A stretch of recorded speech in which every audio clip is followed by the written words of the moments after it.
ఎదిగి నిలబడతా అనే ధైర్యం ఉండాలి.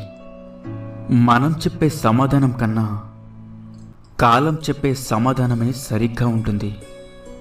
ఓపిక పట్టి చూడు, ఓపిక చాలా విలువైంది. ఇష్టం అలాగే కోరిక నిన్ను మరొకరికి బానిసగా మారుస్తుంది. ఓపిక అలాగే ఆశయం నిన్ను ఎప్పటికైనా రాజును చేస్తుంది. మూర్ఖుల చేత ప్రశంసలు అందుకోవడం కన్నా బుద్ధిమంతుడి చేత తిట్లు తినడం మంచిది. పునాదులు సరిగ్గా లేని ఇంటిని గాలి వాన ఎలాగైతే కూల్చేస్తాయో అలాగే గాలి మాటలు నిండు సంసారాలను నిలువునా కూల్చేస్తాయి. చీకటిని చీదరించుకోకు.